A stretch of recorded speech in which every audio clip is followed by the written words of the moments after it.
Shvetashvatara Upanishad, fifth chapter, ninth verse. We've seen a bit of this verse, it explained, and we will go through it a little more today and then proceed. So, Shvetashvatara Upanishad, fifth chapter, ninth verse, and we are on this the page 174. That individual soul is to be known as of the size of the tip of a hair, imagined to be divided into a hundredth of its hundredth part, and yet it happens to be infinite. In the previous kind of verse, there it mentions it's a kind of a like the tip of a gourd, gourd, and it has an iron tip at the end. One hair parts, perfect, and that once again divided into 100 parts, infinitesimal. Why? This has to be looked at metaphorically, because it also in other uh, Upanishad they talk about smaller than the smallest and greater than the greatest. What do you mean? It means it pervades everything from the small to the large. But then it pervades in my body also. Yes, like water has no form, and whatever mold or whatever form you put the water in, it will take that form. You say, "Oh, water is has taken a form." Water does not take a form. So similarly, one consciousness when it descends into this body and all bodies, it takes that form, as it were, and yet it transcends everything. Now we'll say there is air here in this room. Yes, of course, we are breathing. If there was no air, we wouldn't have been alive here. And all these.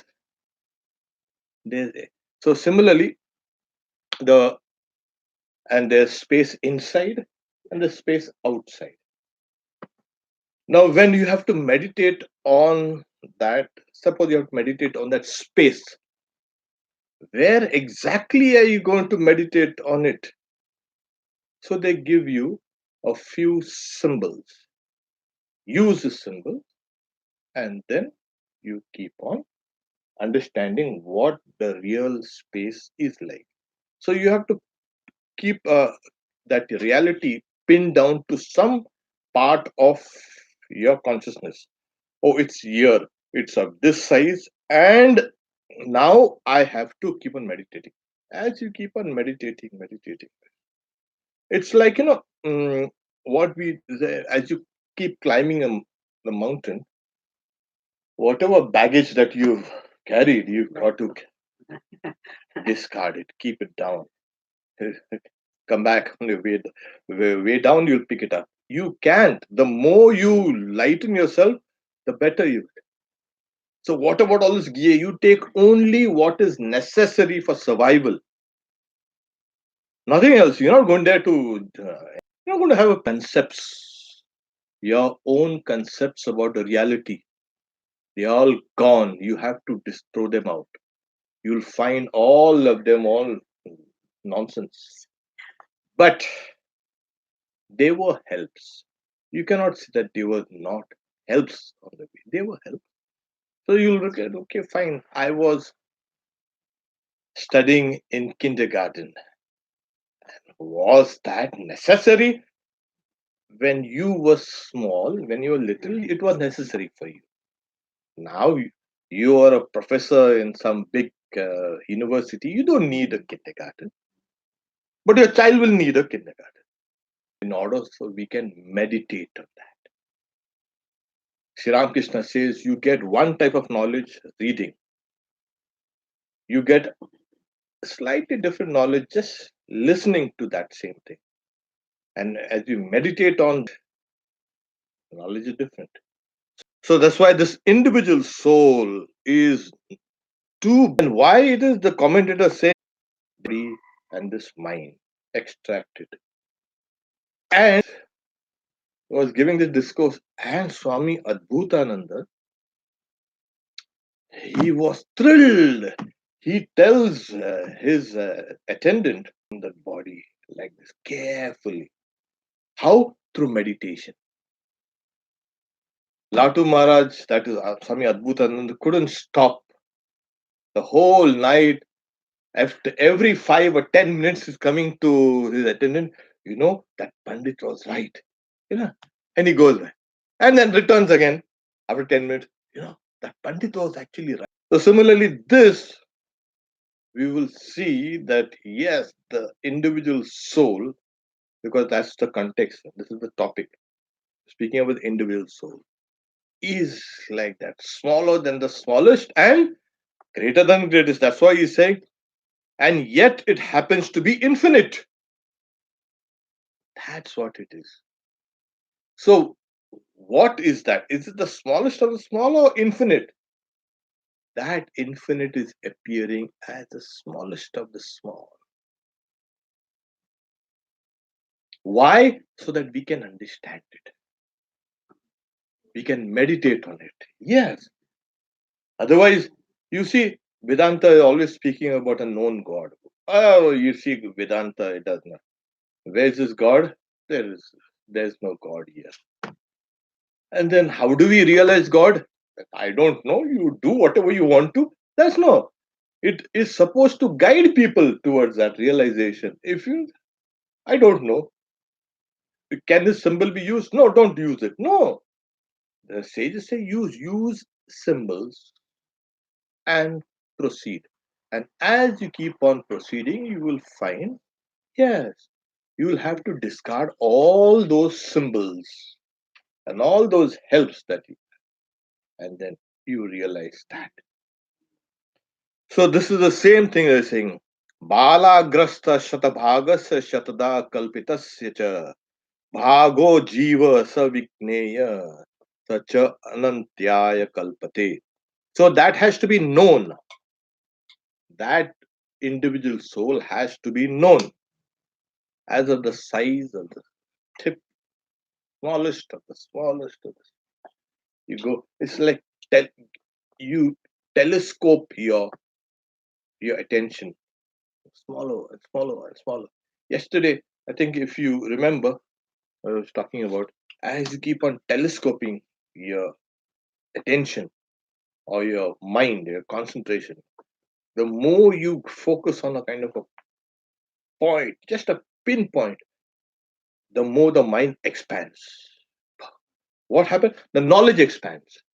You focus, it has become very fine, one pointed, but the knowledge expands.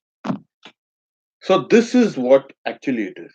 You are focusing here slowly on one point while the knowledge has expanded. So, it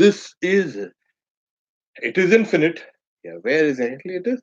It is in the depths of your heart. What does it appear like? Yeah, the size of a thumb or like a point of a hair that's subdivided and subdivided. So you keep on focusing, telescoping your attention slowly, slowly, inside, and then you'll find in that very heart center, you'll see the whole universe floating there. How is it possible? Yes, it is possible. In that supreme space, that which is also yesterday I mentioned, that you leap over on the other side of consciousness. So long we were confined to one level, probably two levels of consciousness, because subconscious is not really you can experience because it is subconscious. We are not conscious of it. It is there, but it is not experienced. Only indirectly we infer it. Oh, it's there because this language you're talking about and you're understanding. So how does it happen? Your conscious mind as well as the subconscious mind, because you have studied all this language and all these concepts, so it's easy for you. You can understand it. But where does it stay? Can you say the English language stays here, German here, and French here? No, it's all over. It's in the subconscious. Then where exactly? So you see, they cannot pin down. It's here. But what happened to these sages as they kept on meditating? They found that in the center, in the heart, in the core of our being, it transcends all levels of subconscious, conscious, and becomes superconscious. So that's a superconscious space. We had mentioned there are three types of spaces. No? One is the external space, this space in which our body and all these chairs and tables are situated. You need space, otherwise, without space, you'll have to be floating about. Yeah. Thank God for Einstein. It brought us out. Space is always linked with time. And whatever we see is a kind of the gravity and all. There's no gravity. It's just the curvature of the space time because of this big, massive Earth here. This is actually lighter compared to all the other massive things in this universe. So we need an external space. This is called a Maha Akash, the external space. And then the mind also has to operate.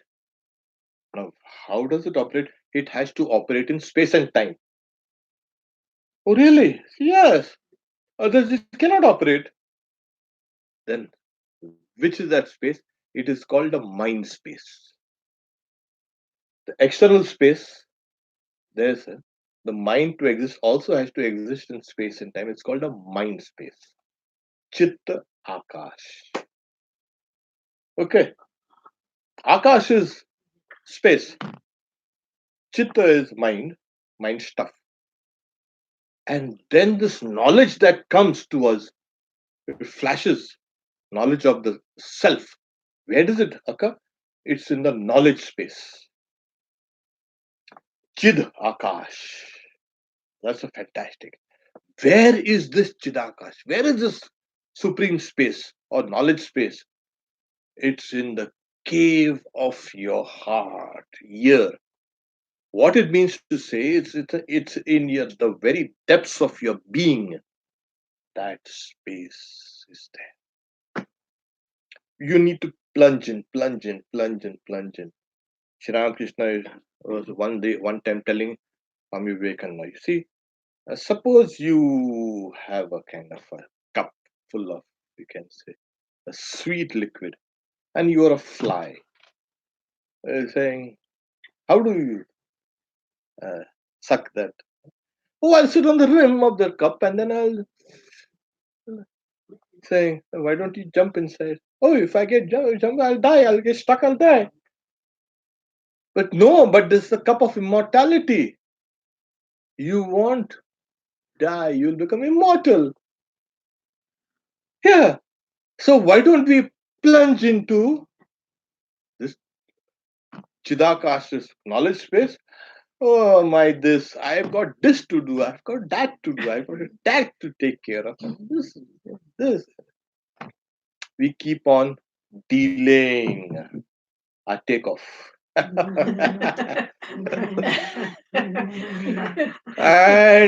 poor thing. Later. You see, uh, that Swami was saying you can get it anytime. It's yours. Hmm. Actually, it belongs to us. Immortality and the self belongs to us. It belongs to us. Like I have a hand. Whose hand is it? It's my hand. Obviously, it's not your hand. My hand. So this individual, it's mine. So yeah, I can anytime I want, I can just extract it anytime I want, but later on, not now. I'm busy with this and that and this and that. This is what is called Maya. Nothing dangerous. It makes you forget things. Later on, I know it's mine. So what is it? So it has to be thought of as this. In the depths there, you will find space opening up. and opening up into the supreme space where there's only knowledge. The next one is also mm, page 175. This one is surely not a woman, nor is this one a man, and this one is certainly not a eunuch. That's gender neutral.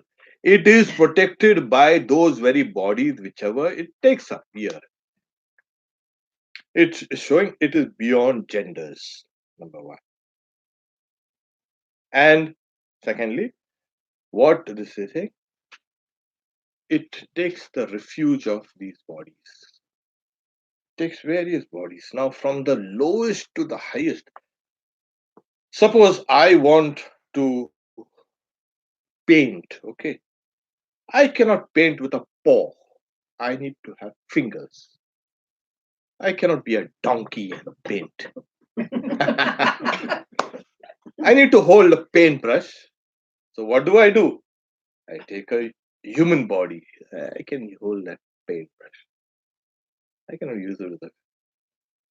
So we have certain things which we are manifesting, and when we see this body is inadequate, we discard it and take up a new, and we keep on doing that till we attain perfection. And now I can paint. Now I'm satisfied. Oh God, so that's the whole thing. We keep on working our karma through different bodies, and we throw it out. Now suddenly we decide, "No, okay, whatever body I have got, why work out this karma? Why, if I can offer it to the Lord, why not? I don't want anything. Okay, I made mistakes. So what's that? I made some mistakes. You know, I know. Now you take the whole thing back and become free. And then you don't need another body to work out your karma because you already offered everything back to the Lord. The Lord is pleased. Oh God, thank God. He remembers me. She remembers me. Become free. So this is we take different bodies to work out certain things that we want. Mother says even the desire for a sweet, you'll have to take up another body. Yeah. Yeah. Oh God, imagine. So suppose you have a desire for sweets. Okay, why don't you say, "Oh Lord, I don't know whatever I've desired. I don't even realize what I have done wrong. I offer everything to you. Make me free from all that." And that's why Sri Ramakrishna says, that's a one indication of an avatar. Swami Vivekananda say he or she can take the doom. People are doomed with their particular karma. He can take the doom of people away. He can save them. So that's why they are called the saviors. They wipe out, he's saying, they wipe out all the facts that you clean. Come on.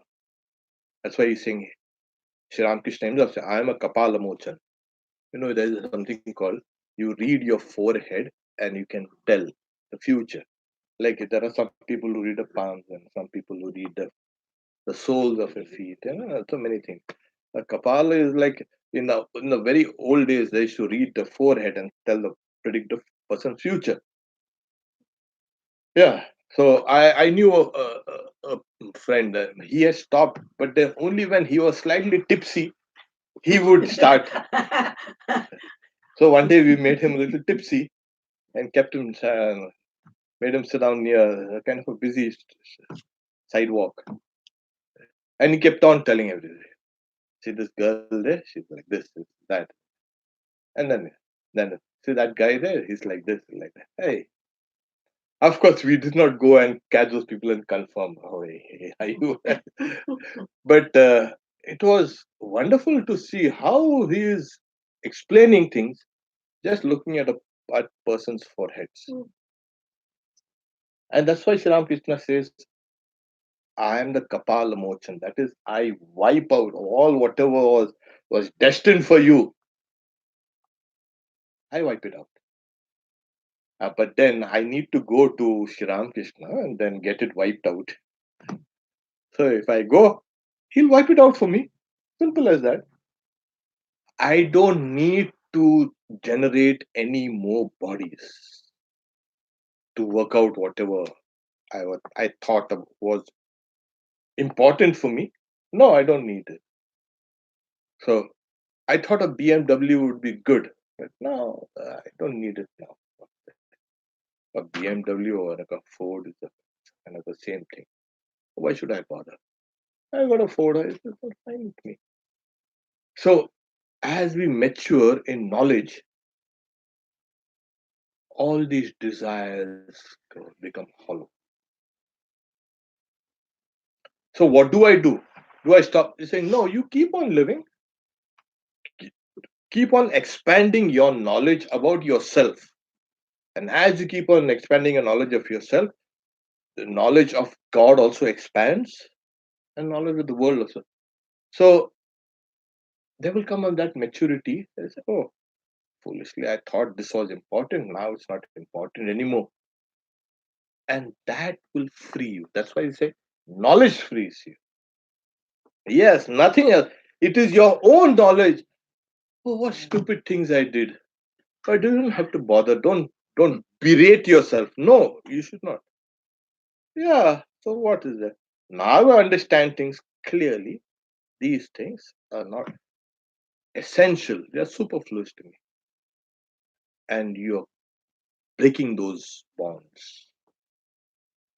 So that's why he's saying this one surely is not a woman, nor this one is a man. It is beyond all genders. That's why they say the spirit, all these genders and this and that, and male, female, neuter, all these transsexual and all these are just body. Why do you make such a big thing out of your identity? Your real identity is this, the soul. You have to identify yourself with that, not with your body. Then what happens? That's the reason why he's saying that it is protected by those very bodies, whichever it takes up. So whatever body you have taken, it's kind of you, that soul as it were is protected. That is nourished by. So the soul nourishes the body, and body as it were nourishes the soul. In Holy Mother's life, we have had somebody saying doesn't want to eat fish. Oh, you eat fish. Okay. Your antaratma, your inner being wants that. You should eat. If you don't, you'll get you'll fall into trouble. Because so whatever your inner being desires, you do that. Have a little comfort. Because there was a widow who had come. She was very austere. Saying, no, no, take it easy. Just relax. Don't don't be so hard on yourself. Your inner soul wants certain things. You better. So that's why they say that the body protects the soul, as it were, and the soul protects the body, as it were, individual soul. And this it's very in the fourth chapter in the third verse, we have found that when he's speaking about the cosmic soul, he speaks of the sage, that is Svetashvatra. He speaks of it as thou art the woman, thou art the man, thou art the old man tottering on his sticks, thou art the young man walking in the pride of his strength, thou art everything. And Swami Vivekananda also quotes it. Here, that same sage in this fifth chapter is saying, yeah, you are, yeah, this is just external body. That soul has no gender, and it is immortal, and as it were, it is in this body. Why is it being said? Because it we have to realize it first here in the body. You cannot go to the heaven and realize it. When I go to heaven, I will realize it. I will meditate there because my neighbors are not there. My the television set is not there. My dog is not there. I will meditate there in heaven quietly, and then I will realize, no, you can't. You can't do that. You will have to realize it here in this body. Yeah. This is the best place. So this is for realization. You realize it beyond body. It's beyond your body. And once you realize it beyond the body, what was I thinking of? I'm a woman, I'm a man, I'm a transsexual, I'm a transgender, and oh, how foolish I was. I was that divine spark, and I've been thinking wrongly, as if my attention was grabbed by something else and then held on there. I should have just disengaged myself, my attention from this thing, and turned it towards the soul. This is what it says. That, and that's why we say that, oh, I'm thin. Yeah, the commentators, I am fat, I'm lean, I'm a male, I'm a female, I'm a transgender, I'm all these things. Why you have to think about yourself like that instead of thinking yourself as this? So this individual soul is in its essence the nature of that one reality. Like space, which is outside an earthen pot, is also inside the earthen pot, same space. The moment the earthen pot is broken,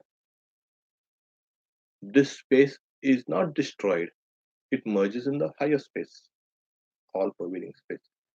So similarly, this individual soul, which is now there in this body here, is part of that all pervading for the time being, as it were. It is here and it is troubling us over and over again. We still have time. No? 11 o'clock. Yeah. Now, again, the next verse, that's verse number 11. This is also interesting.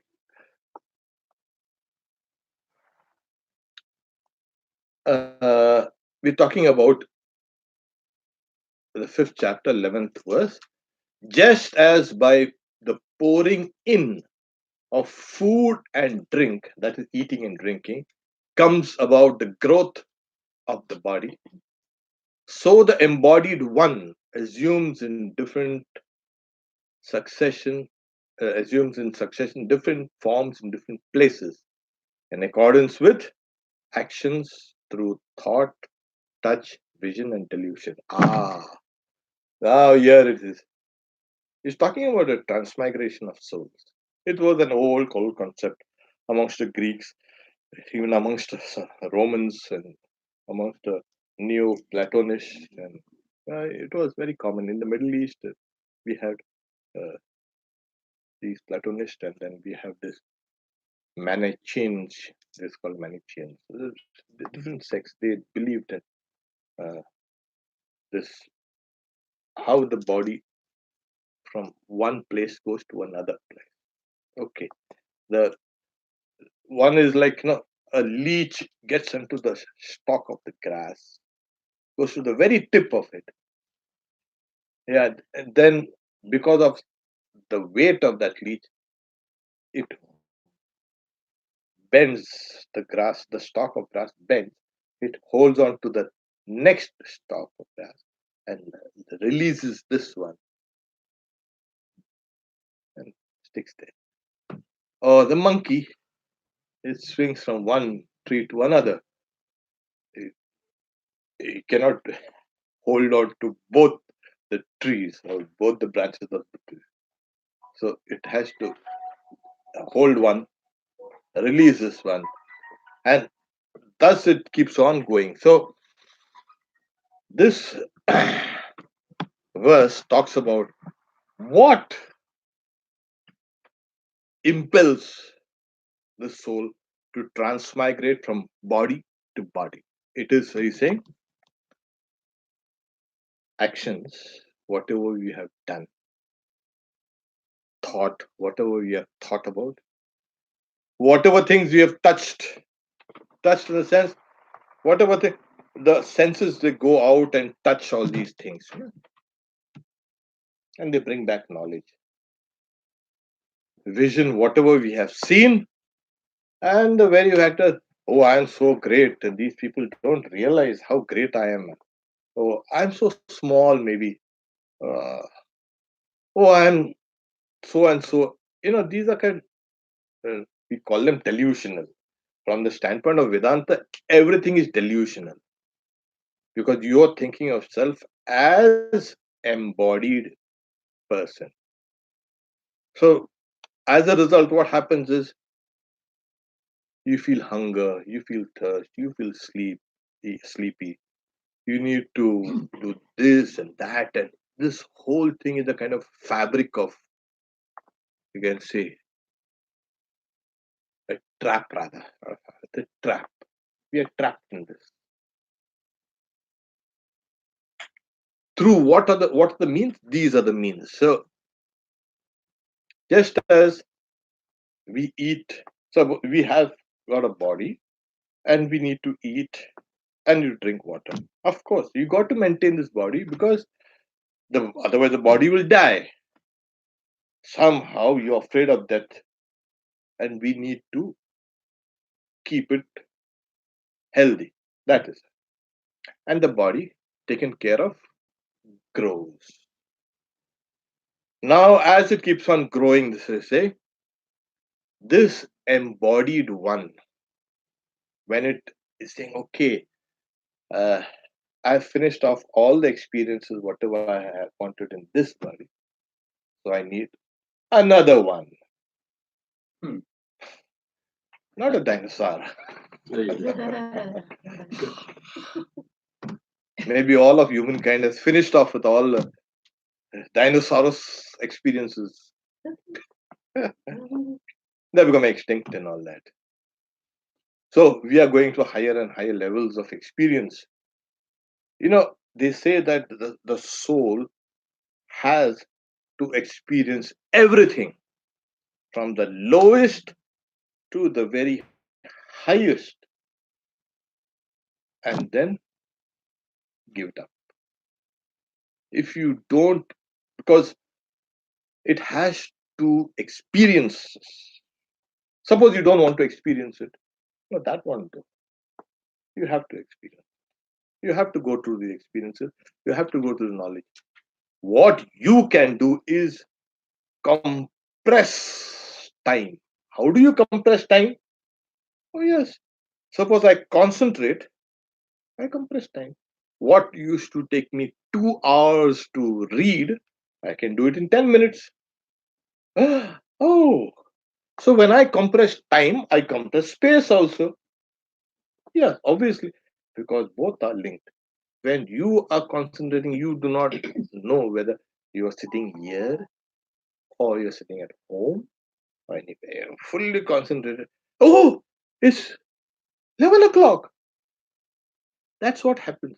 So we can go to this whole process of this evolution by compressing our attention, our mind, or concentrate our mind. We can rapidly go through this. So it took thousands and thousands of tons of heat and pressure to form diamonds. The precious. Now we have industrial diamonds made in industries. They're not perfect, but it's possible, and they are produced on an industrial scale. Hey, we are trying to emulate nature. Tremendous pressure and tremendous heat It's giving those results. If you can do it more, you can do it better. You can get better grade of diamonds. So what took nature millions of years, you can get it in a few hours. What's wrong with that? Yeah. Yeah. So the soul understands these concepts. Yes, it's very clear. We can finish that book today. Yeah. Don't worry, we are also infinite. These things, because what happens is we this simply running from bodies to bodies to bodies. Yeah, we can compress it. Sri Ramakrishna says, "Those who come to me, it's their last birth." And Swami Shardananda, his disciple who wrote his biography, what does he mean that it's a people's last birth? So all their future experiences that they will have are now compressed in this lifetime itself. Oh, wow. Yes, 10. Saying 10, the experiences of 10 lifetimes are now compressed into one. Wow. I'll give an example. My example is kind of a small incident that happened in Belur Math. Swami Brahmananda Raja Maharaj sitting down. After meditation, all the monks used to come and sit down in front of him, and some used to continue meditation, some used to sing, but it was very uplifting in his presence. So he looks at one monk and he says, he, so that monk, he looks at Swami Brahmananda, vigorously shakes his head. So Raja Maharaj says, third time, the other monks were, some of them were curious. What happened between the two of them? Maybe Raja Maharaj is saying one, reality is one, saying no, reality is two. Uh, he's a dualist or something like that. So they asked Raja Maharaj. So he looked around saying, "Oh, that Swami is not yet coming. What happened between the two of you?" I told him one more birth. So he's saying no. I kept on insisting one more birth. And so what happens is one more birth would have, stretched out those experiences. He could have done it comfortably. But now those experiences that he's supposed to go will all come in this birth. And it will come in the form of diseases. You will have to work it out. Now you know, Adrija Durga. It is my last breath. I insist You hope. I insist on that. From your lips to God's ears. You need to work it out through diseases. And all these, your experiences, your life becomes very intense. Very intense. Suppose I'm eating, say, a piece of chocolate. Okay.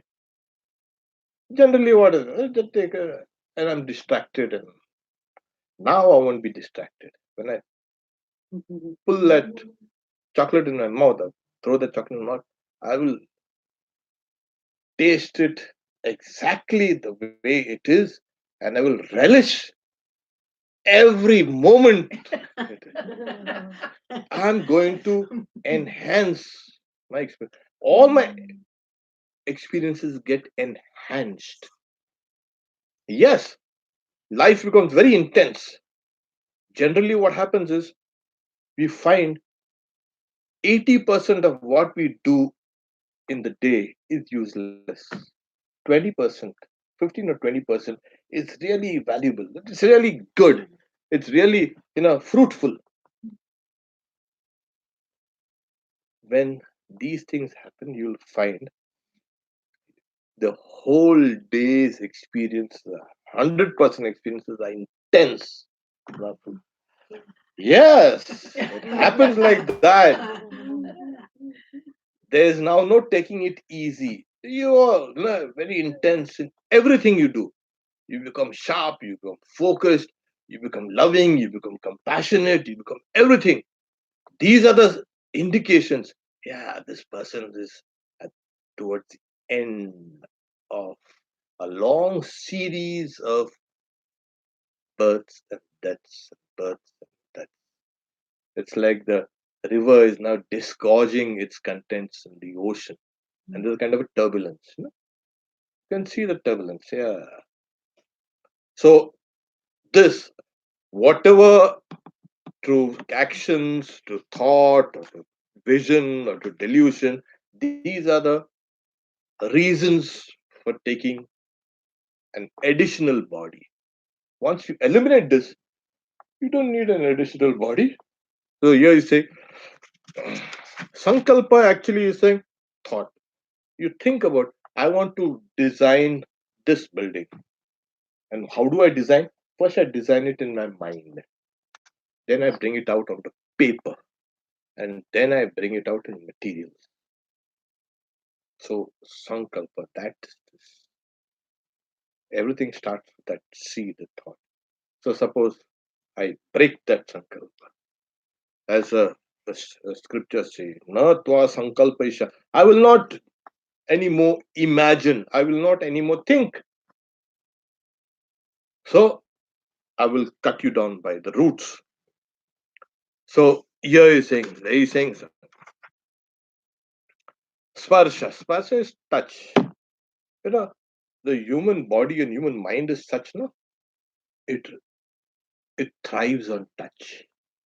See, when a child is born and is growing up, if it does not get touched by the mother or the father, that child is going to be antisocial. It's going to have problems. But touch is extremely important.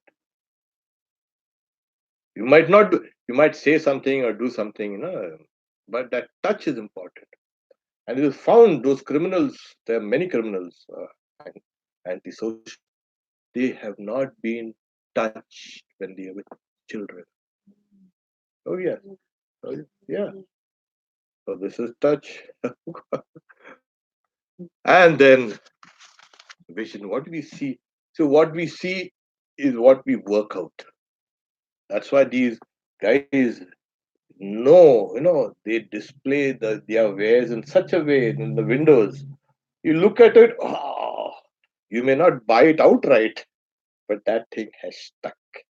They display the dresses and the bags and the shoes. And, oh, you see it there. Vision and delusion. Yeah, I am so and so, and this is mine, that is yours, and this all these things. So all these things are means or instruments through which one takes another birth. But then again, like I said, once this thing is cut off, it's all gone, it's gone. So I'll read that. Sankalpa sparsha drishti mohair grasambu vrishtyatma vivriddhi janma karmanugan anukrame dehi staneshtu rupani abhisamprapatyate. So very beautiful. I mean, the Sanskrit, of course, here it is translated well. So it is just we need to exhaust our karmas by compressing, making our life more intense, exhausting, whatever, and not further throwing those seeds, sowing those seeds that will give rise to different bodies. Yeah, enough and enough. That's all. Now, what do you want? I want to see God. I want to realize God. Make that the desire, the focus of your life. And yeah, you are. So, There you are. We'll do it. so desires, when it goes towards the world, become a cause of bondage. And those desires, when it goes towards God, leads you to freedom. Yeah, yeah. So I want to see. Why do you want to see God? You have so many things. No, that's a source of bliss and joy and existence and knowledge, and it is my nature. I want to go home. The child weeps. I want to go back. I want to go home. It cannot be pacified. The soul also, at one point of time, I don't want anything you offer me. I want to go home. And then it goes there. Om Shanti Shanti Shanti. This it will continue a little in a couple of more verses. Then this chapter ends and we go to the sixth chapter. What are we gonna do